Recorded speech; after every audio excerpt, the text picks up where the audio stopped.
그런 출혈이 결국에는 정맥의 문제잖아요. 지혈을 위한 목적으로 혈관 경화 주사를 하기도 하고요. 한 번에 잘 치료가 되면야 좋겠지만 한 번에 경화 주사가 잘 안 되는 경우에는 뭐 재차할 수도 있어요.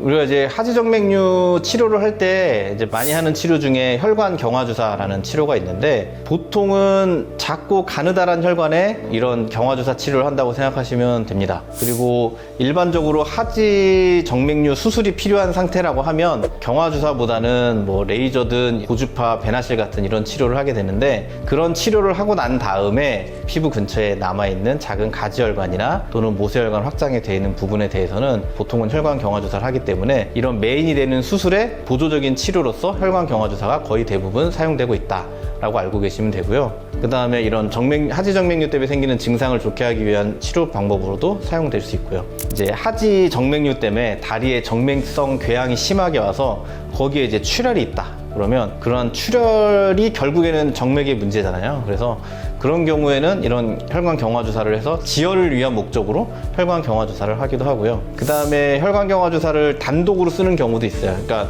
그런 수술할 혈관에 문제가 없는데 실제로 이런 망상정맥이라든지 아니면 모세혈관이 확장돼 있다든지, 그래서 이게 어떻게 보면 미용적인 문제 때문에 치료를 하는 경우도 있고요. 소위 말하면 손등정맥류라고 그러죠. 손등에 혈관이 아주 못생겨서 울퉁불퉁 하신 분들한테도 이 혈관 경화 주사는 그런 미용적인 치료에도 가능하겠다. 그리고 이제 우리나라에서는 잘 하진 않지만 이런 이제 이마에 핏대가 선다 그러잖아요. 네, 그런 경우에도 경화 주사 치료를 하는 게 외국에는 드문드문 있다고 알고 있습니다. 그래서 이제 이런 미용적으로 손등정맥에 대해서 관심을 갖는 분들도 있을 텐데, 그건 앞서 찍어놓은 영상이 있으니까 여기 카드를 통해서 확인하시면 되겠고요. 그래서 이런 혈관 경화 주사는 메인 치료가 아니라 보조 치료긴 하지만 생각보다 다양한 부위에서 많은 부분에서 활용이 될 수 있다, 그렇게 이해하시면 좋을 것 같습니다.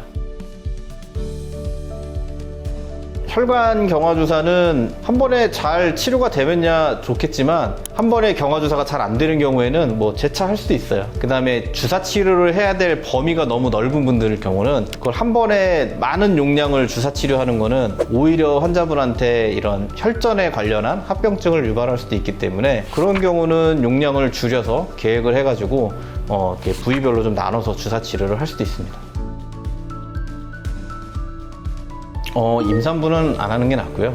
그 다음에 고령이신 분들한테는 움직여야 되는 부분이 있거든요. 왜냐하면 이제 신부정맥에 이런 합병증이 생기는 걸 막기 위해서는 움직여주는 게 중요하기 때문에, 고령의 거동이 불편하신 분이라면 꼭 필요하다 그러면 최소한의 치료를 해야지, 일반적인 그 젊은 사람들하고는 좀 다르게 용량을 좀 조절을 해줘야 됩니다. 수술하고 나서 필요하면 하죠. 저 같은 경우는 이제 수술하고 그 다음에 경화 주사를 따로 시간을 내서 조금 추가적으로 해드리거든요. 수술 당일날. 그 이유는 이런 수술하고 나서 작은 혈관들을 조금 이렇게 경화 주사를 해주면 환자가 느끼는 증상이 회복되는 것도 조금은 빠른 것 같아서 그런 경우에 이제 수술 당일날 경화 주사 치료를 조금 더 해드리는 편입니다. 그래서 이번 영상에서는 이 혈관 경화 주사를 어느 경우에 치료하느냐에 대해서 말씀을 드렸고요. 하지정맥류 수술의 보조적인 치료로 혈관 경화 주사를 많이 하지만 그 외에도 은근히 혈관 경화 주사는 유용하게 써먹을 곳이 있다. 그래서 이런 혈관 경화 주사 치료를 무조건 뭐 나쁘게 볼 것도 아니고 무조건 이것만 해야 된다는 것도 아니고요. 적절하게 잘 사용하면 환자분의 삶의 질을 높이는데 큰 도움이 될 수 있는 좋은 치료가 된다. 이 말씀을 전해드리고 싶었습니다. 오늘 영상이 도움이 되셨다면 구독, 좋아요, 알람까지 부탁드리겠습니다. 감사합니다.